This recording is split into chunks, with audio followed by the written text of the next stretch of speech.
Ok, voy a dar lectura, hermanos, al Salmo. Y dice: no a nosotros, Señor, no a nosotros, sino a tu nombre da gloria, por tu misericordia, por tu fidelidad. ¿Por qué han de decir las naciones: ¿dónde está ahora su Dios? Nuestro Dios está en los cielos, Él hace lo que le place. Los ídolos de ellos son plata y oro, obra de manos de hombre.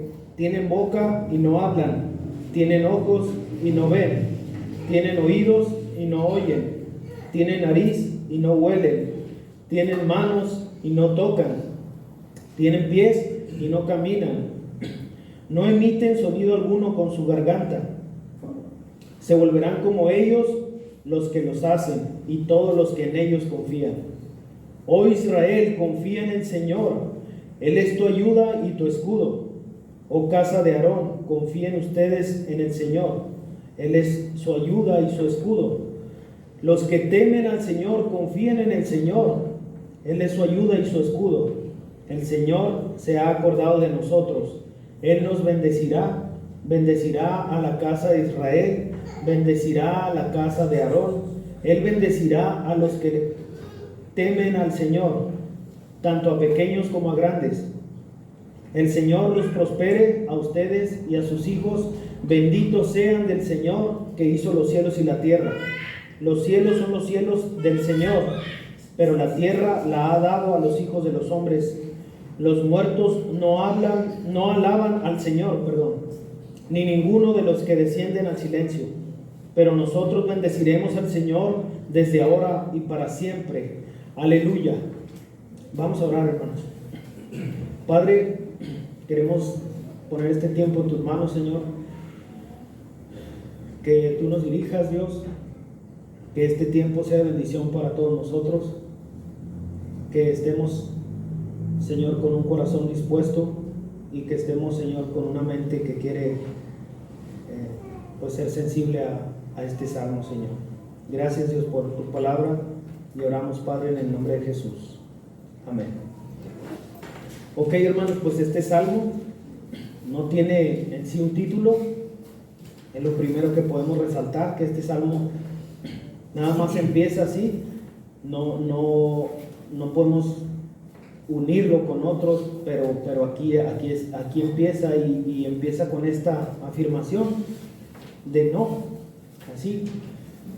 Entonces, este salmo lo vamos a estudiar en 4 puntos principales, hermanos, que es: la gloria es de Dios, la gloria es solo de Dios. Versículos 1 al 3, la vanidad de los ídolos, versículos del 4 al 8, la seguridad en el Señor, versículos 9 al 15, y el mandato de alabar a Dios está en el versículo 16 al 18. Lo primero que vemos entrando en este salmo es quién es Dios, ¿verdad? Y por qué Dios tiene que recibir la gloria. Él dice, el salmista: no a nosotros, oh Jehová, oh Señor, oh Dios. Estas 3 palabras son similares, ¿verdad? Dice: no a nosotros, Señor, no a nosotros. Y está hablando de ¿qué? De que son un grupo, ¿no? Se habla en plural, no es en singular. No dice no a mí, dice no a nosotros. Está hablando de una comunidad, ¿no? Está hablando de un grupo de gentes. Y él dice no a nosotros 2 veces. ¿Sino a quién? Sino a tu nombre da gloria. Y esto de que Dios dé gloria a su nombre significa demostrar quién es Él ante el mundo a través de sus acciones. De lo que hace Dios, Él es digno de recibir la gloria. Si todos hubiéramos estado ahí cuando Él estaba haciendo los cielos y la tierra,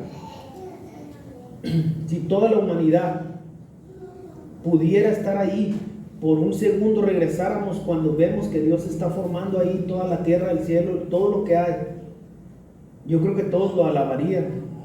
Ni siquiera entenderíamos cómo puede ser que llegó a haber algo de la nada. Para el ser humano finito no puede entender esto. Por eso no glorifica a Dios, porque no entiende. Y luego empezamos a sacar teorías. ¿De qué? Las teorías del ser humano.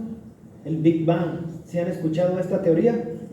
De una supuesta explosión, que de la nada surgió una explosión y después una célula y se juntó con otra y empezó. O sea, es un cuento que yo pienso que se necesita más fe para creer eso que para creer en la Biblia, en el relato bíblico. Y después hay una teoría de Darwin, que evolucionamos de un animal y que llegamos a ser este ser pensante, que cuando vemos las noticias nos damos cuenta que el ser humano, lejos de evolucionar, parece que estuviera retrocediendo, ¿no? Si estuviéramos evolucionando, cada vez seríamos mejores, y pensamos que porque hay tecnología, pues ya lo es. Y por eso la gente no da gloria, y el salmista lo primero que dice, reconoce él y dice, nosotros no, Señor, para nosotros no debe de ser esa gloria, no debe de ser esa gloria. Y el ser humano quiere gloria. Por eso el ser humano siempre busca aplausos, busca reconocimiento, éxito, no sé qué tantas cosas busca el ser humano. Y es lo primero que él deja claro, no a nosotros. ¿Por qué? Porque no merecemos gloria, ni aún en la salvación, y por eso se dividen tantas y tantas doctrinas. ¿Por qué? Porque los cristianos quieren, Señor, tú tienes 99%, pero yo dije que sí te aceptaba. Por eso es una doctrina errónea decir, tú quieres recibir al Señor. Nadie quiere. Cuando el Señor te trae a Él, entonces tú vienes a Él. Pero si el hombre tuviera el 1% de la salvación, sería gracia, hermanos. Sería obras, ¿verdad? Entonces, a la obra de la salvación no podemos añadir, es que yo decidí, es que yo levanté la mano. Todas estas cosas, a veces, pues aquí los pastores siempre lo han enfocado, ¿verdad? Mucho, yo he escuchado muchas veces, nuestro pastor Antonio siempre dice, no es por levantar la mano, no es porque muchas veces, yo recuerdo en la sierra, muchas veces venían los grupos de tarahumaras, de tarahumaras a escuchar, cuando venía una donación grande o cuando había una comida comunitaria y decían, ¿quién quiere aceptar a Cristo? Hermanos, 100 gentes ahí, y después estos hermanos se van a la ciudad y dicen, ¿saben qué? 100 convertidos.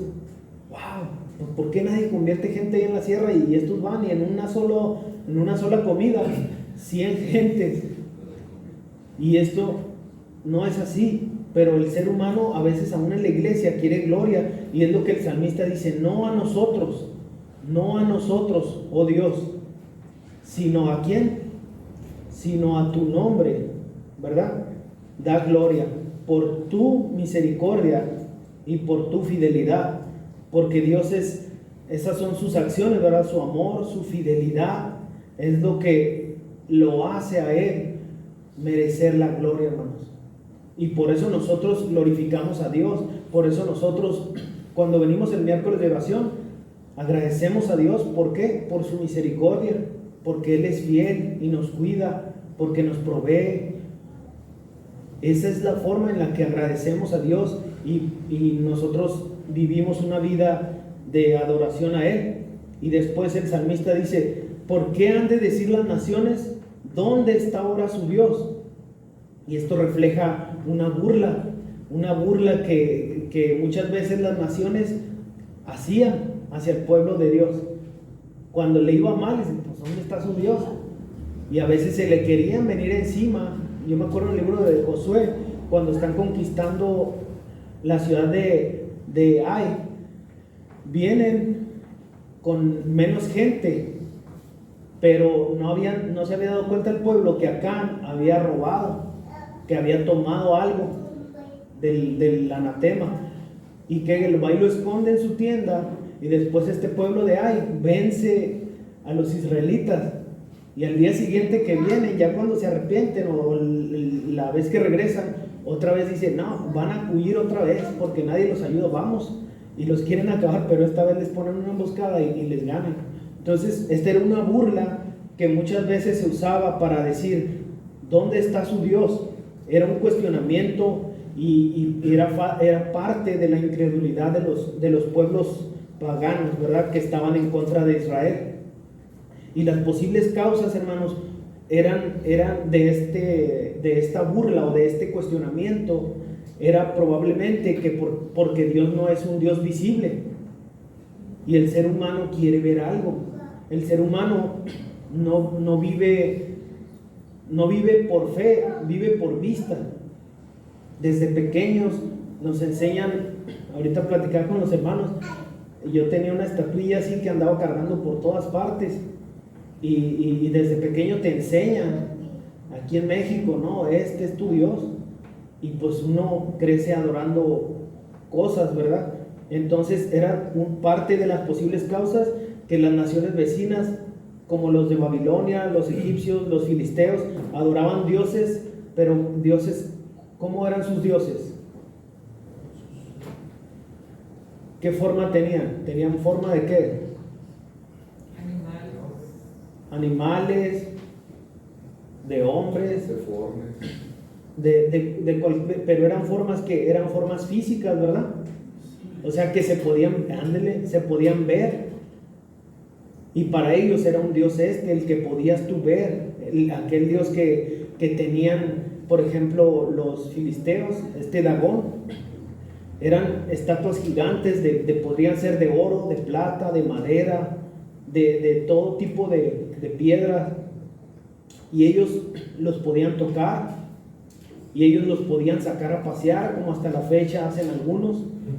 Sacan a pasear un pedazo de piedra, hermanos, y ellos lo hacían, ¿sí? Al ver que el templo de Israel no tenía ninguna imagen, era una posible causa de que ellos hicieran esta pregunta: ¿dónde está su Dios? ¿Por qué? Porque no lo ven.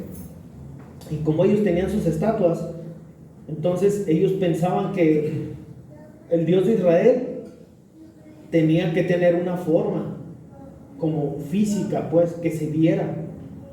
Y al no tener algo, pues ellos pensaban que Dios no existía. ¿Cómo vas a adorar algo que no existe? Y si usted se pone a pensar, antes, ¿cómo pensábamos, no? Si usted dice, pues yo tengo tantos años en el Evangelio, antes yo pensaba igual, ¿cómo voy a adorar algo que nomás no veo? Y aquí las naciones paganas era lo mismo, ¿no? Era una de las posibles causas.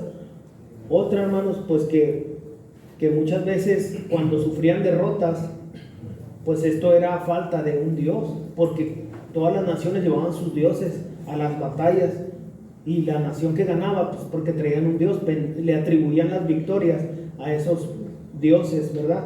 Y esta pregunta te deja de manifiesto ver esto, de que ellos se preguntan dónde está su Dios. ¿Por qué? Porque no salía a defenderlos en las batallas cuando Israel perdía. Pero como les platiqué ahorita de esta historia, cuando pelean con Ai, era porque había un pecado que había cometido uno. Y en el antiguo pacto era así, o sea, si haces esto, ahí voy a estar. Y vas a derrotar a tus enemigos. En el libro de Josué es muy clara esta imagen, cuando vemos que Dios va con ellos, y ellos acaban con ejércitos y ejércitos y ejércitos. Y la única derrota, por decirlo así, fue con Ai. Y fue cuando han tomado este manto y estos lingotes, ¿sí? Entonces esta pregunta puede ser que viene basada en esto.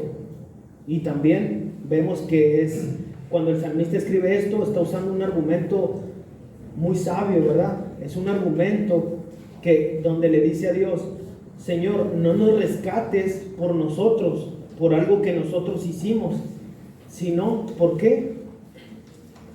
¿Por qué dice, hermanos? Por tu misericordia, por tu fidelidad. Él apela a la misericordia y a la fidelidad de Dios, y no a sus acciones, porque si nosotros hoy apelamos a nuestras acciones, hermanos, seguimos con este mismo sentir del pueblo.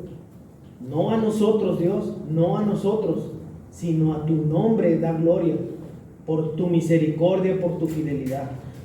Cuando dice, ¿por qué han de decir las naciones? Vemos las posibles causas de esta burla, donde los paganos dicen: no veo tu Dios, ¿dónde está tu Dios? Pero Dios, y el salmista más bien, va a responder esto, ¿no? Y Moisés utiliza casi muy similar estas tres cosas, hermanos, cuando en Éxodo 32, ¿se acuerdan que en Éxodo 32 tenemos la historia de qué? Del becerro de oro. Y Moisés apela a estos tres puntos muy similares a los del Salmo. Cuando él está estamos en Salmo 115, mis hermanos.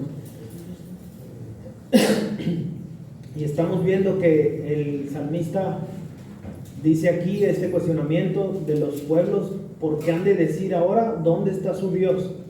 Y esto es lo que Moisés dice también en Éxodo 32. Moisés apela ¿a qué? Cuando el pueblo estaba adorando este becerro y Dios le dice: baja rápidamente porque este pueblo ya se volvió loco, hicieron un Dios y ahí están bailándole y todo.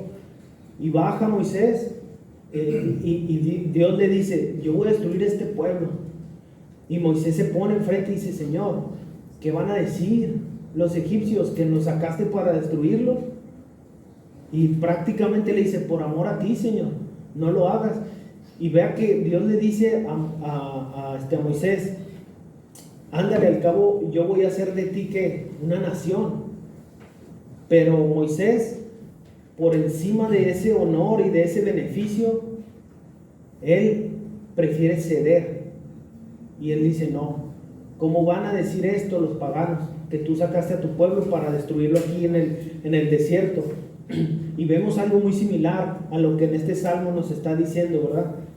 Pero en este caso Moisés es el que lo está diciendo a Dios cuando intercede por el pueblo para que no sea destruido el pueblo. Entonces vamos a ver que el enfoque de nuestras oraciones tiene que cambiar, hermanos. ¿Por qué? Necesitamos orar a Dios por el honor de Dios, en lugar de solo pedir cosas para nuestra comodidad.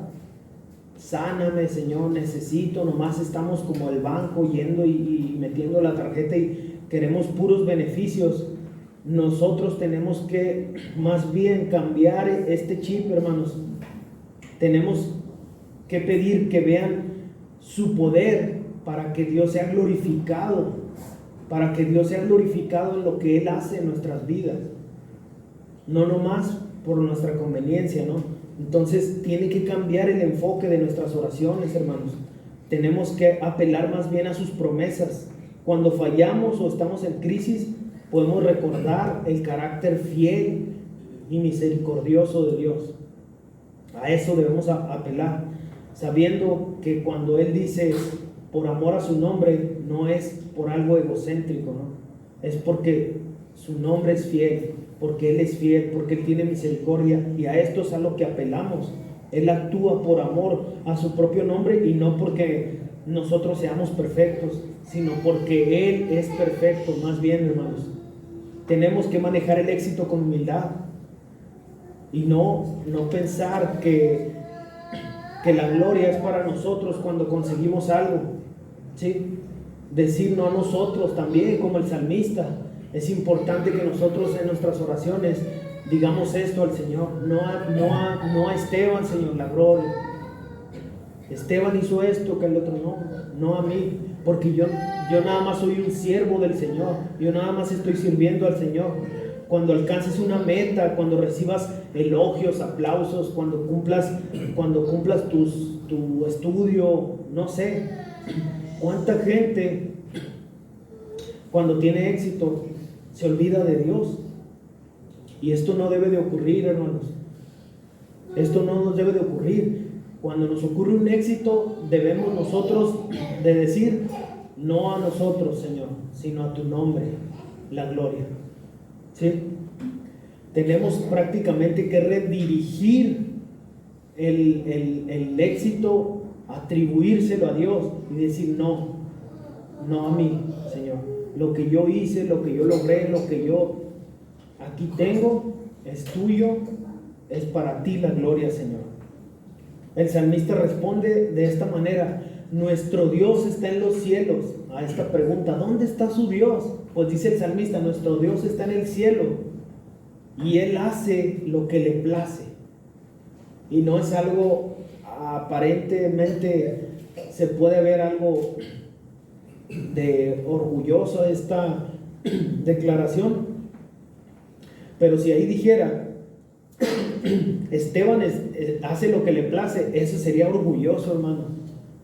Pero al conocer nosotros a Dios, al conocer su carácter, nosotros debemos anhelar que Él hace lo que le place, hermanos, que Él hace soberanamente, porque es a lo que apela aquí, a lo que hace referencia. Nos habla de su soberanía, nos habla de que Dios es soberano, y debemos pensar más bien que esto es una expresión que habla más bien de lo que Él hace soberanamente, y que eso que Él hace soberanamente es lo mejor para nuestra vida.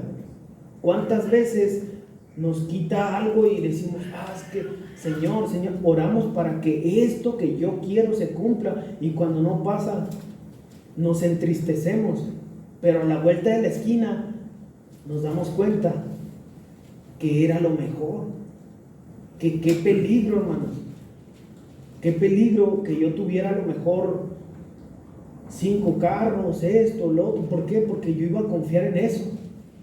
Muy probablemente mi atención se iba a desviar de Dios a esto, ¿sí? Y también esta referencia de nuestro Dios está en los cielos nos habla, hermanos, de que Dios es un Dios vivo, de que Dios no necesita que lo estamos viendo para Él existir. Él existía desde la eternidad y va a seguir existiendo después de la eternidad. Y muchos, yo me incluyo, antes de ser cristiano, yo cuestioné a mi mamá una vez porque un niño había muerto, y yo dije, a ver, ¿dónde está Dios? ¿Por qué no lo salvó? En mi ignorancia dije esto, hermanos. ¿Y cuántos no hacemos eso? ¿No? Señor, si estuvieras tú. No, sí está. El punto es que no lo vemos y por eso pensamos que Él no está. Pero Dios está, hermanos. Dios está vivo. Él es un Dios activo que sigue haciendo cosas, ¿sí? Y esto nos lleva a pensar ahora la vanidad de los ídolos, porque Él va a hacer un contraste y Él va a decir, el salmista en los primeros versículos dice esto, ¿verdad? No a nosotros, sino a tu nombre da gloria, y pone a Dios prácticamente en su lugar, en su trono, reinando soberanamente como creador de todo lo que existe. Y va a ser ahora un contraste, hermanos. El contraste es con los ídolos que se forma el mundo, ¿sí? Y vamos a ver la vanidad de los ídolos de los versículos 4 al 8.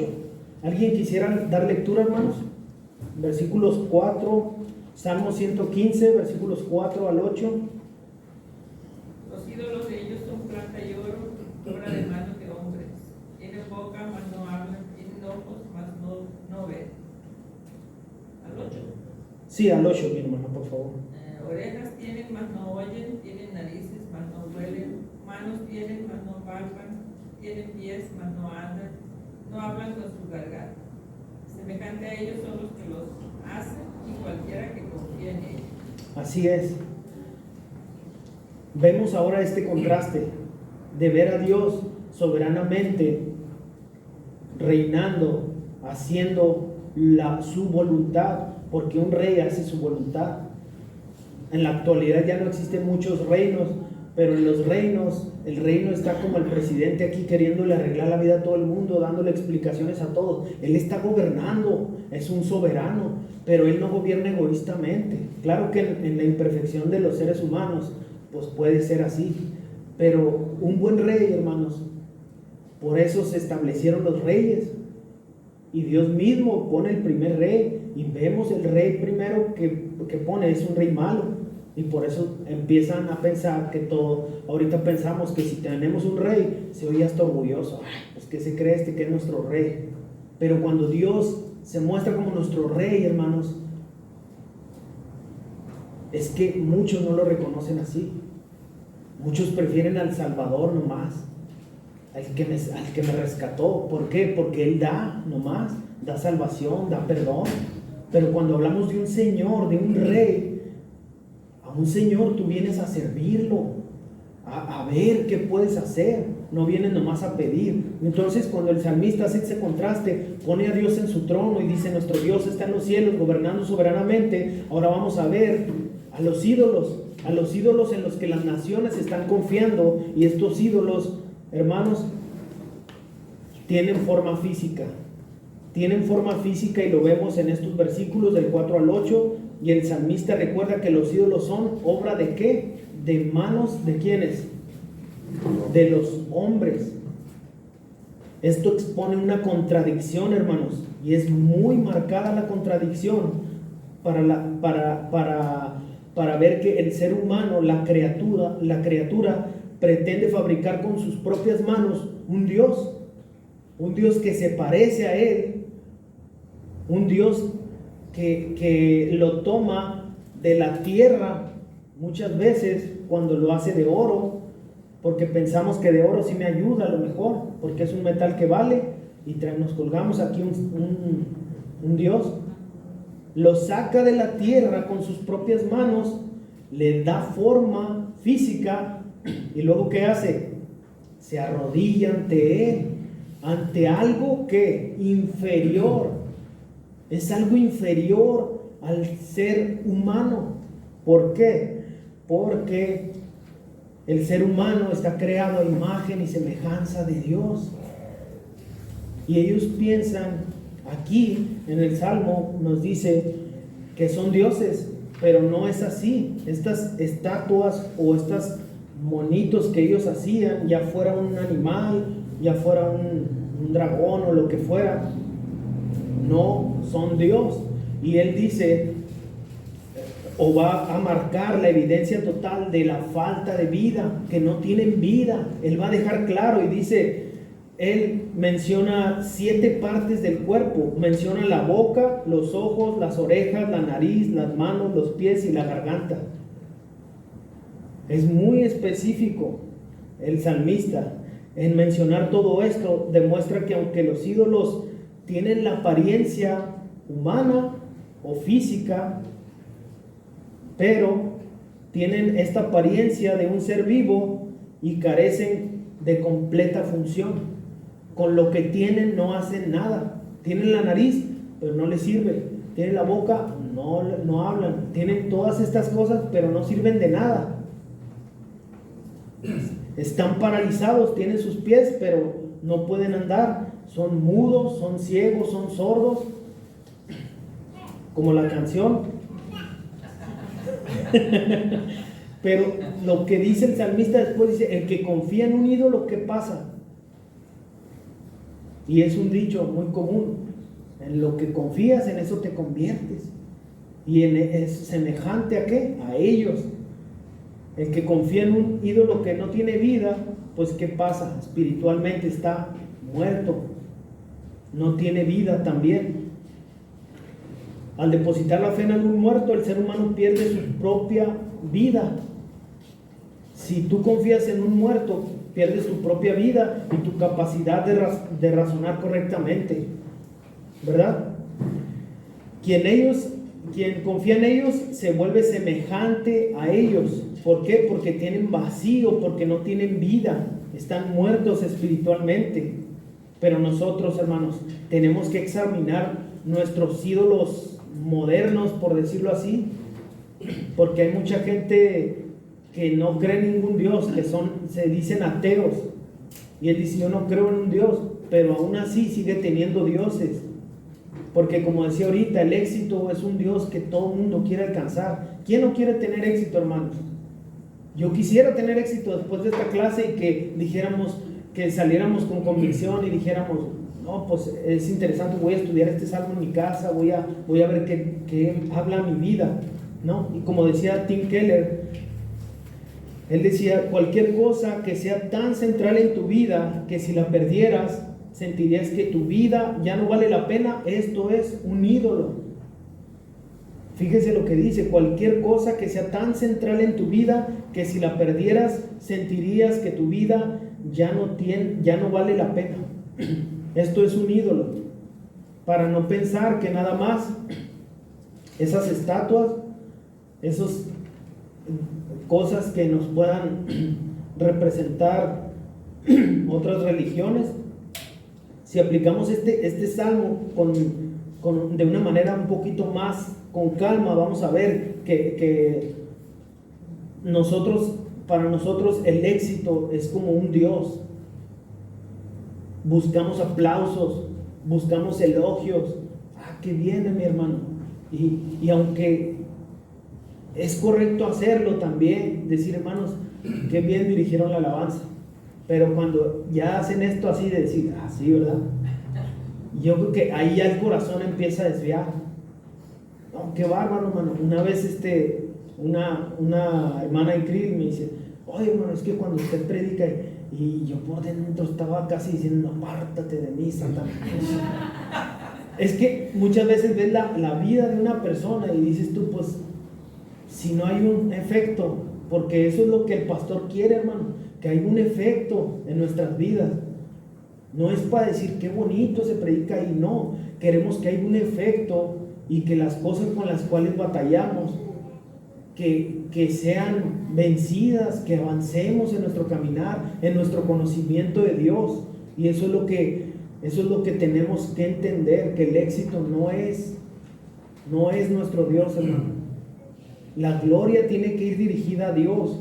Y podemos ver que aunque no tenemos en nuestra iglesia ninguna estatuilla aquí, ningún mono, ni nada, pero sí hay cosas como el éxito, el ego, tantas cosas. Adelante, hermano. Este autor de hace muchos años, A.W. Tozer, decía en un libro donde habla del conocimiento de Dios, que una idea equivocada de Dios también tiende a la idolatría. Y a veces en el mundo cristiano podemos caer en idolatría por no tener una buena idea del Señor, y tratamos a Dios como la gente trata a los ídolos, ok, Señor, si me cumples esto, yo ya voy a portar bien y voy a leer todos los días y voy a tener una vida de oración, como la gente que le pide al San Juditas que le dé un trabajito y ya nomás porque consiguió un trabajo dice que fue San Juditas y entonces ya es devoto a él. Y a veces tratamos a Dios como la gente trata a los ídolos porque no tenemos una idea correcta de Dios, y eso es idolatría. Así es, exactamente. Muchas gracias, hermano. Sí, el salmista dice, tienen boca y no hablan, pero a veces la aprobación de la gente, hermanos, la gente que tú buscas, esa aprobación que buscas de la gente, no te va a servir cuando estás en tu casa, en tu cuarto, bien deprimido, bien triste. La aprobación de aquellos que tú buscaste, de nada te sirve. De nada. ¿Por qué? Porque a veces estamos en una desesperación en nuestra casa, con un problema, algo en nuestro interior, y tu ídolo no te sirvió de nada, porque tú buscaste aplausos y decir, muy bien, ya soy exitoso allá afuera, pero en la casa, adentro, estamos tristes, estamos con dolor. El dinero y la seguridad financiera, siempre vamos a hablar de eso. El materialismo nada más es una ilusión, hermanos. Acumular cuentas bancarias, carros, casas, tantas cosas por las que el hombre se afana, y cuando de repente el hombre pasa, ¿de qué le sirvió? Si tu seguridad, nosotros, hermanos, como hijos de Dios, no podemos basar nuestra seguridad en los bienes económicos, en las casas, en los éxitos, en los aplausos, en el materialismo. Tienen pies, tienen manos, mas no andan. El dinero está paralizado, el dinero no tiene, aunque tiene la carita del Benito Juárez, que subió de nivel, ¿verdad? Desde 20 pasó a 500, y luego dicen que el dinero no cambia a la gente, decían por ahí, cuando lo cambiaron. Estos no tienen poder de andar. Sí, son billetes, pero todos quisiéramos que anduvieran, pero para nuestra bolsa. Pero no va a pasar. Hermanos, no podemos vivir para el materialismo. El control y la planificación obsesiva, la ilusión, la necesidad de que todo salga siempre bien. Es que si no pasa esto, y hay mujeres o hombres también, que pasamos la vida de que no, es que todo tiene que estar, porque si no, esto es un ídolo, hermanos. Querer controlar hasta la salud de nuestros hijos. y que no agarre esto porque no, es que ya, y como la pandemia nos llena de pánico, que esto es un ídolo, no confías en Dios, como decía ahorita nuestro hermano, desvías la atención, Dios se pierde, se pone borroso y empiezas a confiar en lo que tú puedes hacer por tu hijo. Es que yo lo voy a proteger, y le pones la bufanda hasta acá y le pones que tapones en las orejas y todo, queriéndolo guardar porque es tu obsesión, eres tú el que quiere estar bien. Lo logré, todo me salió bien, y si algo sale mal podemos perder hasta el control, ¿no? Entonces no podemos confiar en la capacidad humana. Tenemos que tener en cuenta, hermanos, nuestro Dios es soberano, nuestro Dios sabe por qué hace cada cosa. Cuando vivimos en codependencia, cuando vivimos anhelando complacer a nuestra pareja, nada más nuestra pareja se puede convertir hasta en un Dios. Cuando mi pareja, mi felicidad viene de él. No, en un matrimonio, aunque son uno, sí, pero no ellos dos, y cada quien tiene una relación con el Señor. Es lo que Dios espera, que en un matrimonio también cada uno tenga su relación con el Señor. O en los amigos, no, es que si no va mi amigo yo no voy a la iglesia. No podemos ser así, es tu relación con Dios, esto es propio. Yo no puedo depender, si es que si mis amigos no van donde yo voy, pues yo no voy a ir.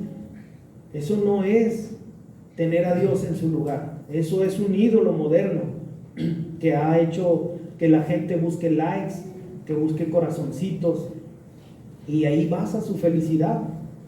Y ahora está de moda que la gente se viste de buena gente y va y regala dinero, ¿verdad?, al que está ahí pidiendo, y lo hacen ¿para qué? Para tener más likes. Pero si tienen más likes, ¿qué les pasa? Pues ellos reciben dinero. Entonces no es correcto, es un Dios, ¿sí? Ahora vamos a ver que en los versículos del 9 al 15 el salmista nos invita a la confianza. La seguridad está en el Señor. El salmista dice: oh Israel, confía en el Señor, Él es tu ayuda y tu escudo. Oh casa de Aarón, confíen ustedes en el Señor, Él es su ayuda y su escudo. Los que temen al Señor, confíen en el Señor, Él es su ayuda y su escudo. Versículo 12: el Señor se ha acordado de nosotros, Él nos bendecirá a la casa de Israel, bendecirá a la casa de Aarón. Él bendecirá a los que temen en el Señor, al Señor, tanto a pequeños como a grandes. El Señor los prospere a ustedes y a sus hijos. Benditos sean del Señor que hizo los cielos y la tierra. El autor dirige 3 grupos específicos de personas. Primero dice Israel, ¿verdad? Confía en Jehová, o en el Señor, o en Dios. Él es tu ayuda y tu escudo. Y se refiere a la nación completa, al pueblo, ¿sí? Después dice a la casa de Aarón. Casa de Aarón, confiar en el Señor. Él es tu ayuda y tu escudo, le dice nuevamente. Y se refiere a ¿quiénes? A los sacerdotes, a los líderes, ¿verdad? Líderes espirituales eran, por decirlo así, quienes debían ser el primer ejemplo, lo que el pueblo veía prácticamente, cómo adoraban, cómo intercedían ahí en la tienda de reunión. Entonces a ellos les habla, a los que temen al Señor. Los que teméis al Señor, confiad en Jehová. Se refiere a la gente extranjera, aquellos, ¿se acuerdan que se agregaban al pueblo? Se agregaba gente de otras partes y ellos también querían conocer a este Dios y entregaban su vida para servirle. ¿Y por qué dirá Él es tu ayuda y tu escudo, hermanos?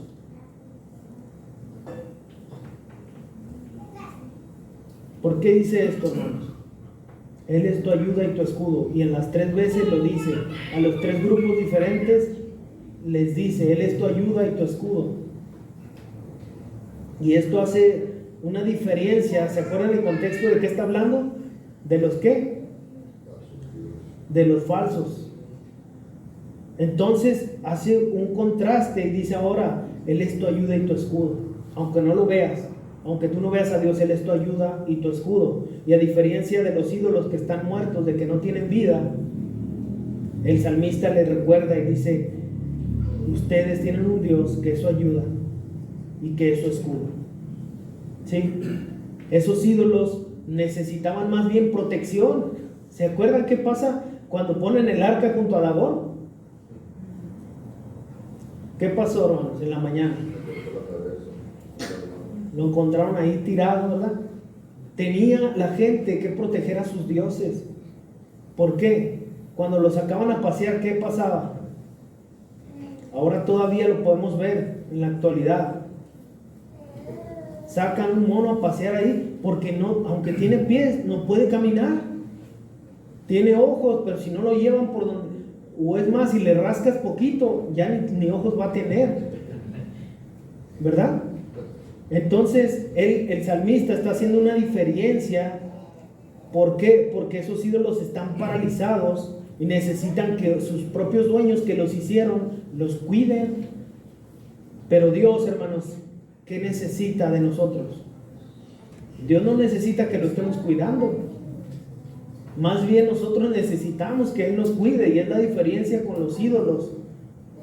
Con los ídolos, de que Dios nos defiende, Él está activamente cuidándonos, Él está activamente cuidando a su pueblo, a los que en Él confían, y es lo que dice, Él es un escudo, es una defensa. En las batallas que Israel tenía, esas batallas cuando se miraba una diferencia abrumadora, 300 hombres, Gedeón, vas a pelear contra un ejército de miles y miles. ¿Y qué pasa?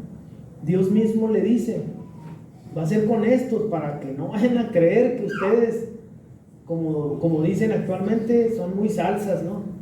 No, ustedes van a ir con 300 y van a ver que yo soy el Señor, el que les da la victoria. Y así fue, y en muchas ocasiones, en todas las ocasiones más bien, Dios era glorificado a través de su protección a su pueblo. Y es lo que el salmista quiere que entienda el pueblo y que recuerde el pueblo. Vean, Dios está en su trono. Vean los ídolos, tienen ojos, no andan. Vean, despierten pueblo. Ahora recuerden, casa de Israel, casa de Aarón, todos los que temen al Señor, el Señor es tu escudo. Confía en Él, Él es tu ayuda. No confíes en la ayuda de una estatua. Es lo que les está diciendo aquí el salmista. ¿Sí? Él es el escudo, Él es el que los va a proteger. Tenemos que hacer memoria prácticamente, recordar cuántas veces Dios nos libró, cuántas veces Dios nos ayudó. Es lo que el salmista les dice, ¿no? Y la lógica es así, hermanos. Responde a confiar. Dios responde cuando nosotros confiamos. Dios responde con su gracia. ¿Sí? Andamos por fe. Andamos por fe. Aunque muchas veces nosotros en la iglesia queremos también, decimos andar por fe, pero queremos ver. Es que yo no veo claro. ¿Y cuántos no quisiéramos saber qué va a pasar el día de mañana? Pero no sabemos. No sabemos. Y he escuchado comentarios, no, pues, ¿para qué se van? Cuando nos fuimos de Chihuahua, nos decía nuestra abuelita, no van a ser una familia normal. Porque normal era que yo trabajara, mi esposa en la casa, las niñas a la escuela, las recogemos, trabaja, casa, escuela. Y cuando dijimos, nos vamos a la sierra a servir completamente allá, y confiar en que Dios va a proveer, pues es un reto, hermano. Nadie, de verdad, ni yo estaba dispuesto. Ahora veo para atrás y digo, tuve fe. No tuve fe. En el momento yo iba renegando, muchas veces yo diciendo, ya me quiero ir, y me avergüenza, pero muchas veces nos pasa así. Cuando vamos en la lucha o estamos en el tiempo de prueba, muchas veces no vemos la gracia de Dios. Pero es una gracia, hermanos, que no merecíamos, y Dios nos la da. Y cuando pasamos la prueba, la batalla, después vemos para atrás y decimos, pasé por ahí, wow, pero ya no quiero pasar otra vez, ni yo quisiera ir otra vez a la sierra, estar así, porque es muy desafiante, hermanos, pero así es, la gracia de Dios te ayuda. Y el Salmo es lo que dice, confíen en el Señor. Al confiar en el Señor, la gracia de Dios iba a venir a ellos. Jehová se ha acordado de nosotros, dice, nos bendecirá. Versículo 12 dice, el Señor se ha acordado. Si lo ven, versículo 12, mientras las naciones preguntan dónde está Dios, mientras los paganos dicen, ¿y su Dios? No lo vemos. El salmista afirma que Dios los tiene a todos presentes, hermanos. Y así es. Hay gente que nos pueda a nosotros juzgar, de decir, estos locos van a la iglesia y pues no hay nada ahí. Entra hasta todo blanco así. Porque estamos acostumbrados a un contexto de ¿qué? De llegar a un lugar y ver por todos lados imágenes, ¿verdad? Y cuando vienes aquí, ¿y aquí qué? Puro bocinas. Y aparte, unos templos pues, hermosos, con arquitectura, decorados, sí. Todo, Sí. y lo comparamos, entonces Sí. mucha diferencia. Sí, es cierto. Sí, es un contraste, ¿verdad? Muy grande. Para todos los que crecimos en un contexto así, pues es un contraste completamente diferente. Y gente abrazándose, diciendo, hermano, hermano. Como que dices tú, pues qué. Yo lo he dicho antes, hermanos, y son de las cosas que me arrepiento. Yo veía a los cristianos abrazándose y yo decía, ese amor como que no se me hace muy real. Porque los miraba fuera de la iglesia y unos abrazos. Y cuando llegaba a pasar así por una iglesia, yo decía, ¿de dónde sacan tanto amor estos? Porque yo era egoísta, porque yo decía, pues no, o sea, yo amo al que si voy a traer un beneficio. Pero cuando vienes a Cristo, cuando Cristo te trae, te salva y te da vida, entonces entiendes, entonces puedes amar, entonces pasan cosas, ¿sí? Dios está con nosotros, es lo que afirma el salmista. Dios no nos olvidó, Dios no se fue, Dios no está dormido, Dios está activo, es lo que Él dice. Él afirma así, con una certeza, Dios nos tiene en su mente, se ha acordado, es lo que dice versículo 12. Y aunque cualquier nación les dice, nos pregunta dónde está su Dios, nuestro Dios nos tiene en la mente, Él está siempre cuidándonos. Significa que Dios está siempre listo para actuar a nuestro favor, hermanos. Dios siempre está ahí. No hay favoritismos. Dice el versículo 13, bendecirá a los que temen a Jehová, al Señor, pequeños y a grandes. ¿Sí?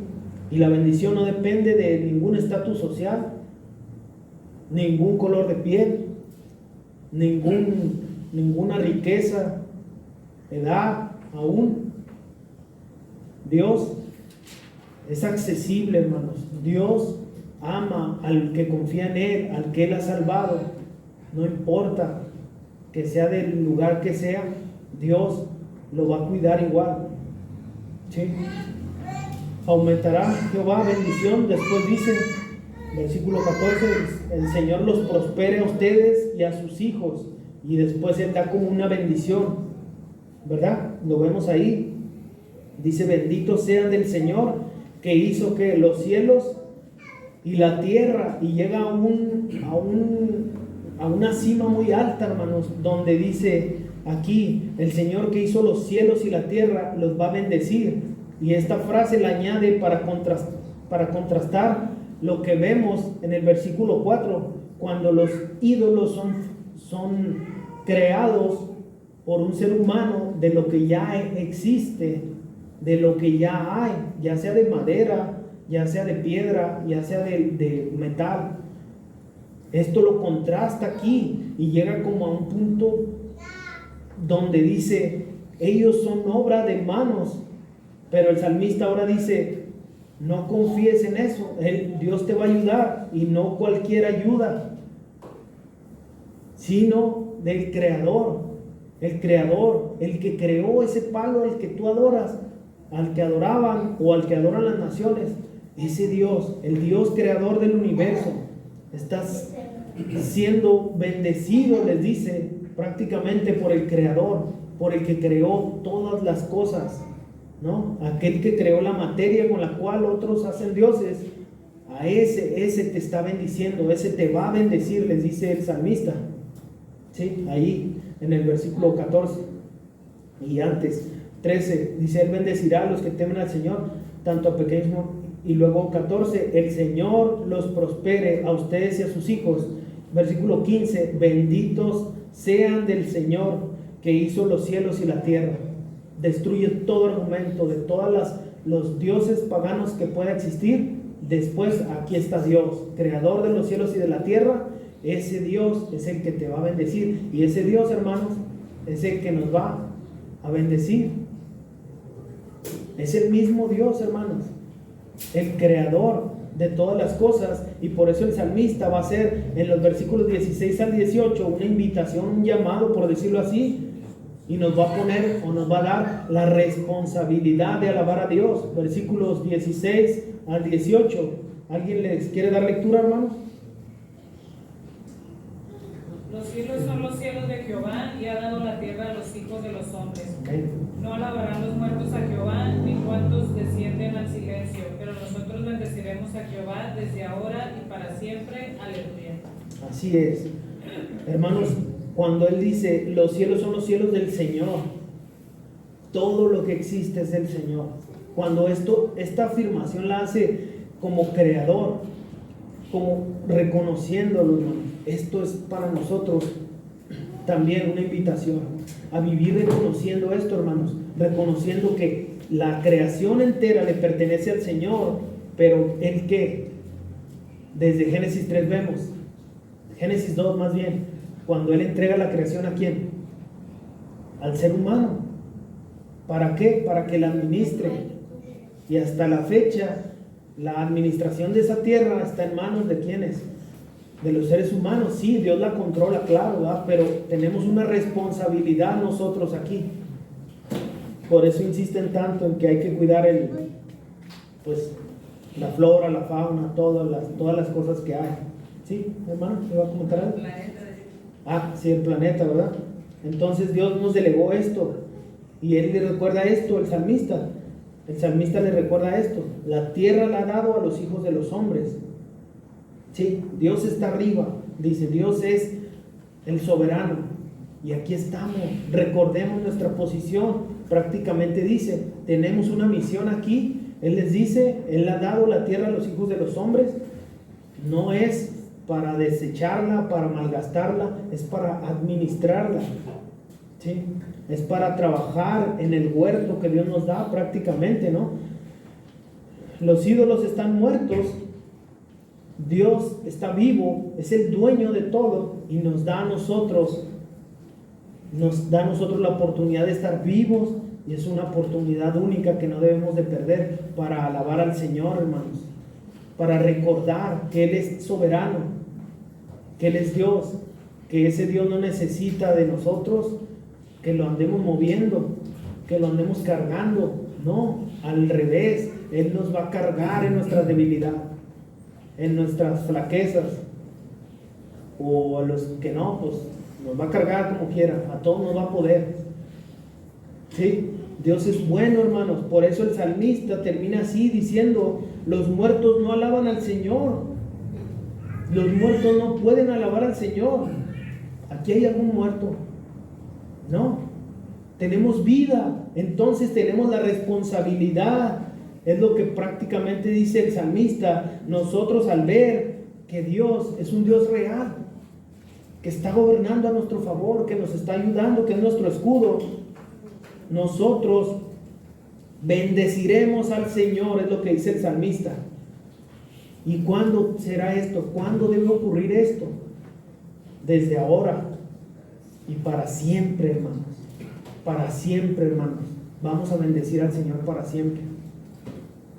¿Qué piensan, hermanos? ¿Nos animamos o no nos animamos? Adelante, hermano. Tengo un comentario. Sí, mi hermana, adelante. Pregunta que si hay algún muerto aquí. Pues supuestamente todos No. los que estamos acá somos, Dios nos dio vida, ¿verdad? Recibir, Sí. no hay muertos espirituales. Ujú. Pero sí mucho tiempo caminamos como esto que habla aquí de los que tienen boca y no hablan, tienen ojos, mas no ven, orejas tienen, mas no oyen, nariz, mas no huelen. O sea, es un muerto. Está describiendo a un muerto. Físicamente, ¿verdad? No Sí. tiene ninguna función. Sí, cierto. Y dice, semejantes a ellos son los que lo hacen y cualquiera que confía en ellos. Entonces, los que hacen ese tipo de ídolos es porque están muertos ellos también. Así es. Y pues la diferencia es cuando alguien está muerto, a alguien que está vivo, pues como dice aquí, alabar a Dios. No alabarán los muertos a Jehová ni cuando descienden al silencio. Ahí parece que se refiere a lo mismo, pero son dos grupos, los muertos y los que descienden al silencio.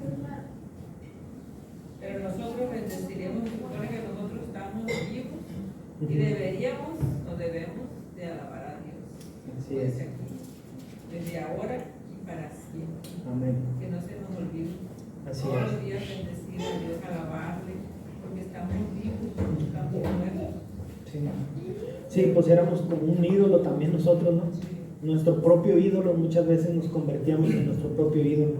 Sí, es exactamente como termina, ¿no? Los muertos no hablan, pero nosotros sí tenemos vida. Ahora vida espiritual y vida física también. Tenemos esta bendición, hermanos. Es una bendición de verdad.